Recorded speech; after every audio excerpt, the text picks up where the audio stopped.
race, start with the governor's race. Nancy Mace stepping into this race, and sort of what does it mean for this race for the governorship coming into the next year and a half? Well, given that this state is predominantly Republican, it's really the primary that is going to determine who the next governor is. Maybe there's an outside chance that a Democrat could sneak in, kind of like Jim Hodges did 25 years ago now. But that's a relatively small probability. So, we've got a crowded Republican field already. What I think Mace makes the fifth candidate that has declared. Um, and we've got some big names, right? You've got Nancy Mace, you have Alan Wilson, Attorney General, Ralph Norman. You've got some folks in the upstate that maybe aren't as known as those three. But still, I think it's going to be a pretty hot contested race on the Republican side. And essentially, whoever wins that primary is almost virtually guaranteed the governorship. Now it seems from the polls that I've seen that Mace may be in the lead. Is that as much from her face forward techniques through social media and various sources that have put her there? Or do you believe this outsider persona that she's trying to create could actually ring true with voters when we come down to the polls? I mean, I think it might be a little bit of both. And certainly among all of the candidates that have declared, Mace has the most visible profile with Wilson maybe a relatively close second. Um, but I think she has done remarkably well at branding herself, marketing that brand, promoting that brand, and whether it's the outsider, whether it's as she said in her announcement, the one who's willing to stand up and fight even when she's told no and there's no chance. I think that brand is definitely carrying her right now. The real question is going to be once this campaign heats up and we get into the substance of the all of the issues that are facing South Carolina, will Mace be able to go toe to toe with someone like an Alan Wilson or a Ralph Norman who are incredibly savvy politicians themselves? Interesting to me would be Norman. Wilson's been aiming for this job for years. I Sure. mean, he's been setting himself up for the long term on this one. But Norman to step in the race and step away from what would be expected an obvious congressional win for him next time. Any sense on why he would join a very crowded field in a situation right now that they're saying he could be the third man in? Yeah, that's a great question, and I've not seen anything that sheds light on that. His announcement came as a surprise to me for exactly what you said.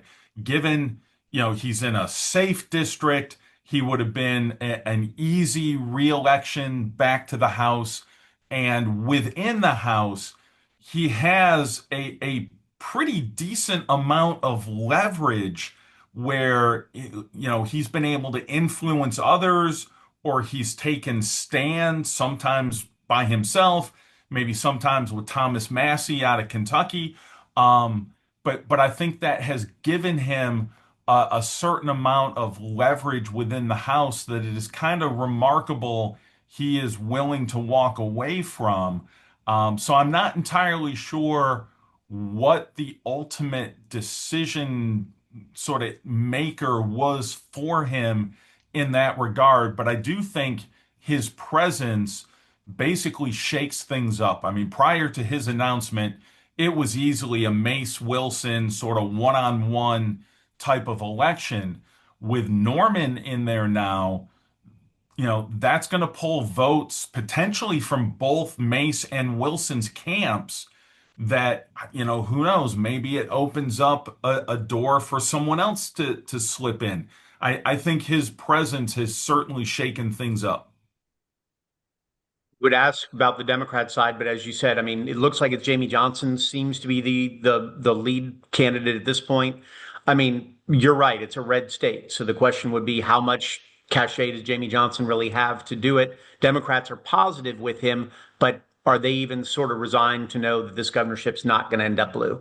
I mean, if you look at the last time we had an open race for governorship, Vince Shaheen was running for the Democrats, and the DNC, the National Party, gave him virtually no support, and he missed the election to Nikki Haley by just a handful of points. So, unfortunately for the Democrats, I think their strategy of writing off the state of South Carolina basically means that Johnson has virtually nothing going for him, and it is literally going to be the Republican primary that determines who occupies the mansion. So if we move over to the Senate, obviously, again, a big Republican field against Lindsey Graham in some form. Any sense is he truly vulnerable at this point? They obviously feel so, but is Lindsey Graham vulnerable this year to potentially losing re-election bid? That's a fantastic question as well. And Lindsey Graham, whether you love him or hate him for his politics, the one thing he has repeatedly demonstrated is just staying power. He can come back and wage a political fight like no one I have ever seen. And I think about the election 6 years ago when he went up against Jamie Harrison, and Harrison raised a record amount of money. Everybody thought that Graham was going to lose, and he ends up winning by almost 15 points. Um, Here, I think it's going to be a relatively similar thing.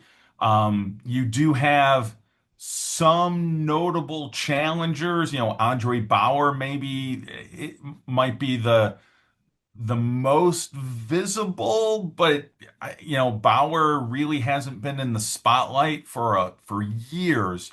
Um, and so I think Graham he's gonna have to spend some money, but he's sitting on a tremendous war chest to begin with. And given his savviness, given his experience, given the fact that he has been in these situations multiple times, leads me to believe that he's got a really decent chance of getting reelected. It seems no matter what you do, all the Republicans are going to be aiming in one direction, which is to get the president's support, too. Obviously, Lindsey Right. Graham appears to be in that direction. There's still a question in the governor's race right now.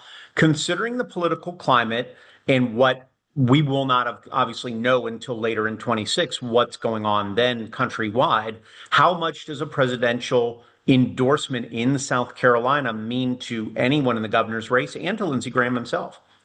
Well, normally I would say presidential endorsements are huge.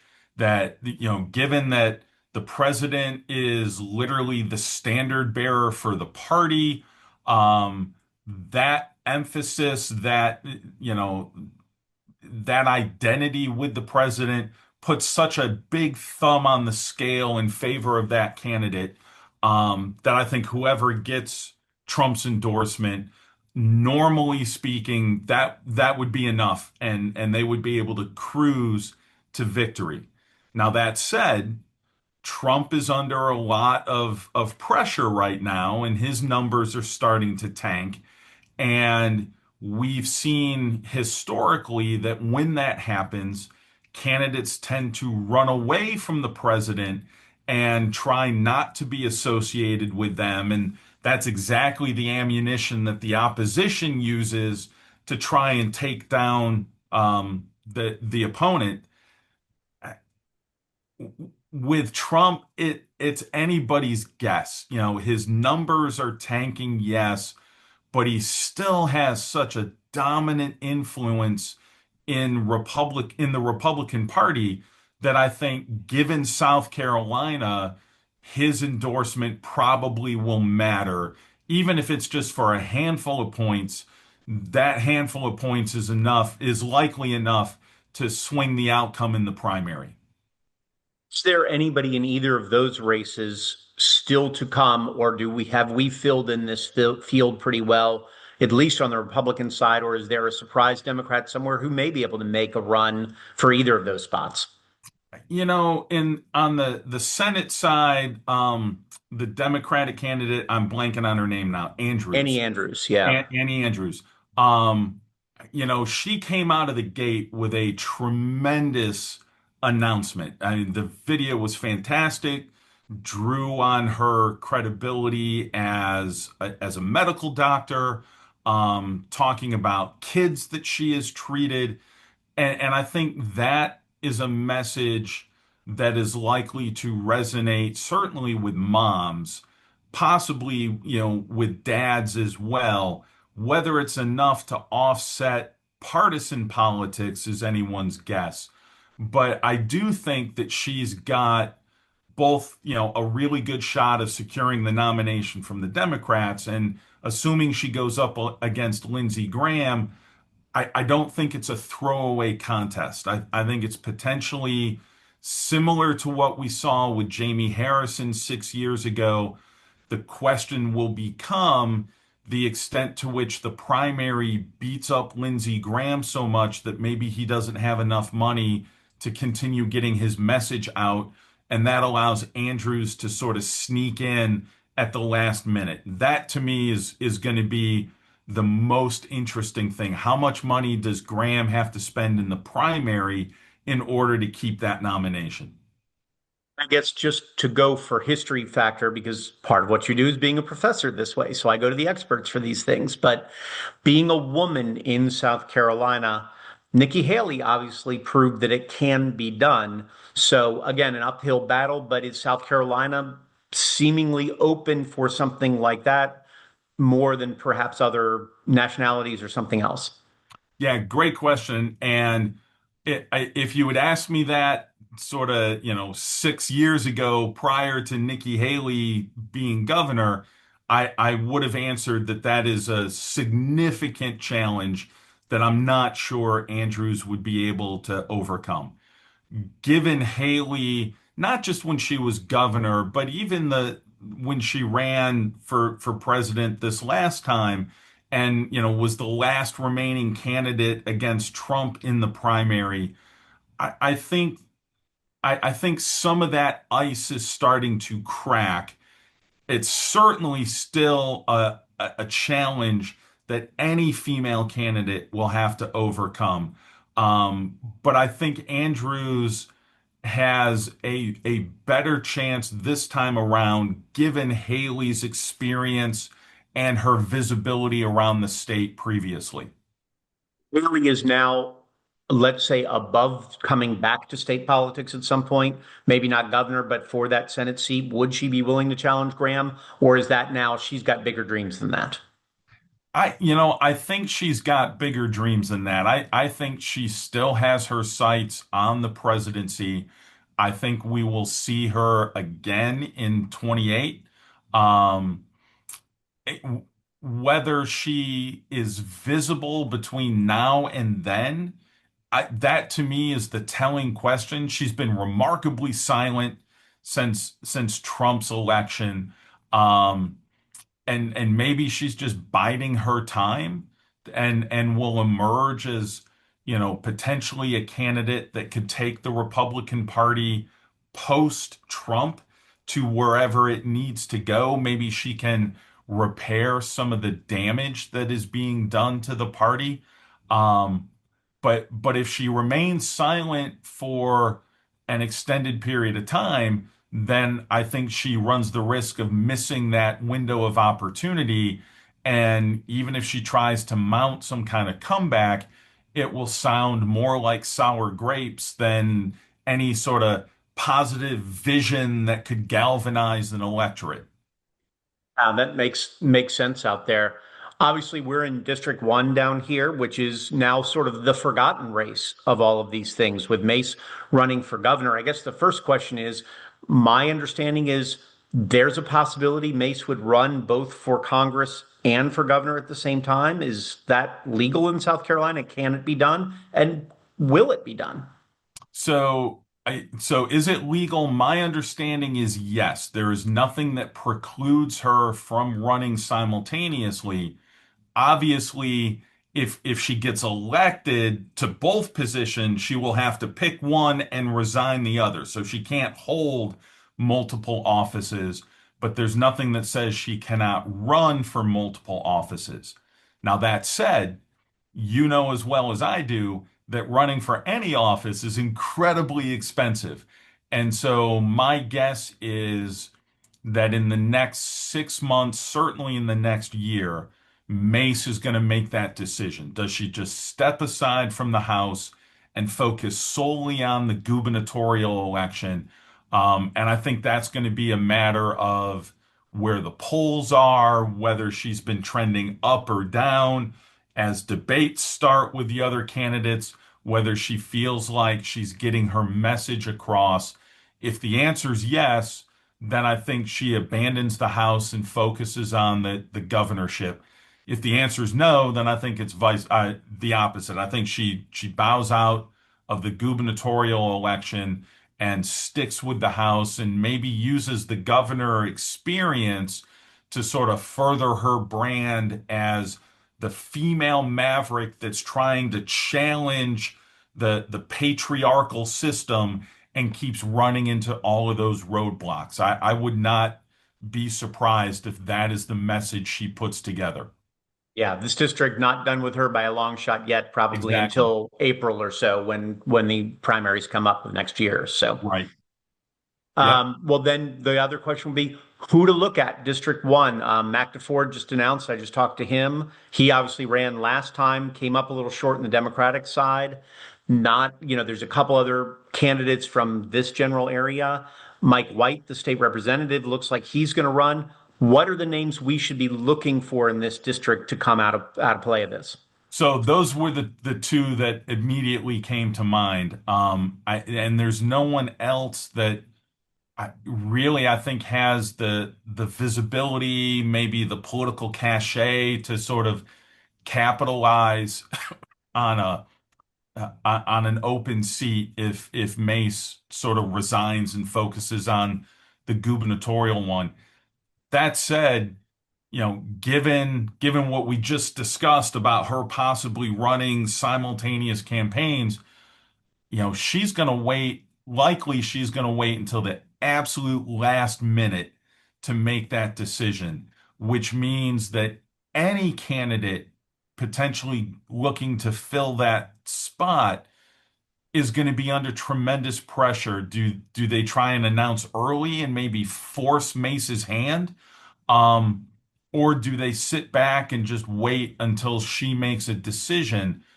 And there's no good answer for which strategy is optimal. Um, and so I think there's a lot of people that are sort of scratching their head and maybe working behind the scenes to get the groundwork laid so that if she makes a decision, they can jump in with relative ease. But I think that's going to be a pretty tumultuous uh, race, certainly a primary. And who knows, maybe that opens the door for a Democrat to sort of sneak in, like we saw with Cunningham before things got redistricted. Maybe that provides an opportunity for the Democrats. I did hear Joe Cunningham's name come back up for that district. I don't know if that's plausible or where he stands with it, but someone did bring it up to me yesterday as a possibility. So, Yeah, I mean, among the Democrats, he seems to be the person that, again, has the most visibility, has the name recognition. Whether he is the best candidate for the Democrats to run, that's a really good question. Against Nancy Mace, probably not. But if she steps aside, then I think Cunningham has a better chance than other potential Democrats that might throw their hat in the ring. he skewed so liberal in the governor's race. That's what a lot of people felt when as it was said, I believe yesterday, even Mac, I think it was someone, Mac Ford may have said it to me. He's like, when you run your campaign on legalizing marijuana and legalizing sports gambling as your number one and two, it's a tough sell to some of the more conservative folks out there too. Yeah, totally agree. And that was not a wise choice on Cunningham's part. But that's what he picked, and obviously it did not bode well for him. Just sort of to close it out with the political climate, well, maybe two questions, but the first one to state would be um, how much does time matter at this point? If Mace waits and waits and waits, or somebody is announcing now in the political world that we live in, does it matter if you have 9 months before this primary election, or can you do it 2 or 3 months in and get enough, juice or enough, attention to go ahead and win that primary? You know, I think a lot of that answer depends on the individual candidate themselves and maybe the level of charisma that they might have in order to relate to the average person, combined with enough money to get their message out. And that's the big one. I think certainly longer campaigns allow candidates more opportunity to raise the money they need in order to keep their message in front of the voters. Um, but we saw in the presidential election, Kamala Harris, only had a small window, even though it was not successful. Um, I think she performed better than other candidates would have done in a similar situation. So it's not unheard of. I just think the longer you wait, the more of an uphill battle you might have to get voters to know you, to know your policies, the proposals you're putting forward, in ways that are meaningful and not just, a 10-second sound bite that might play well on TV, but at the end of the day, nobody knows what it means. Just thinking political climate nationally and how it plays back to South Carolina. What, if anything, needs to happen in the next 6 to 9 months and then into that year plus, year and a half almost that we have, that makes a blue possibility for governor, for Senate, for Congress? My assumption is District 1 is within play for both parties, but the rest is still up to question. I mean, what more has to be done or happens nationally that switches this, or is that wave truly out there somewhere, even in South Carolina, which is so red, to pull this off? So, I think Democrats, they really need to figure out sort of who they are, both nationally and certainly within the state of South Carolina. And until they have figured that one out, I think the state will remain solidly in the Republican camp. Um, Now that said, given where South Carolina is in terms of the Democratic presidential primary, we're starting to see candidates like Gavin Newsom, come on in, other candidates come on in and not campaign, but at least, give some stump speeches along those lines. Why And here, and Kirk? Let me just interrupt you for a second. Why here then? That's the question that I would have. Why not Georgia? Why not Florida, obviously, but Tennessee or somewhere else? Why is it South Carolina that seems to be the hotbed right now? Well, South Carolina, just in terms of its position within the primary, and whether it's Democrat, Republican, doesn't matter. You're going first if you're the Democrats, or you're going third if you're the Republicans. But it's still the first primary where you have a racial mix of voters going to the polls. You don't have that in Iowa. You don't have that in New Hampshire. South Carolina is truly the place where presidents are pretty much made for both parties. South Carolina has done a remarkable job of picking the person that eventually goes on to be the nomination for that party and potentially win the White House. So given that attention, that visibility, as more Democrats come into the state and start talking about different ideas, different possibilities, that might help some of the local candidates maybe increase their brand recognition more than if that didn't happen. And so that is one dynamic that we're seeing now that we didn't really have in the last presidential election, and certainly not before that. So, people are coming in 2, 3 years before the presidential elections ramp up, maybe in the off year, that gives the local Democratic candidates a little bit more leverage. I still don't think it's going to be enough to overcome things, but maybe that combined with a crowded Republican field and an abnormally difficult primary for the Republican candidate, maybe that's a chance where, you have the perfect storm sort of, mix that comes in and allows a Democratic candidate to kind of squeak in at the last minute. So put on your crystal ball because I'm going to talk to you. I make sure I'll talk to you in 3 months, and I won't hold you to this one even. But if I talk to you in 3 months or 6 months and we figure it out, if you had a crystal ball right now, Graham wins re-election in the Senate, Yeah, governor goes to, Alan Wilson and District 1. and Mace bows out early and stays in District 1. Okay.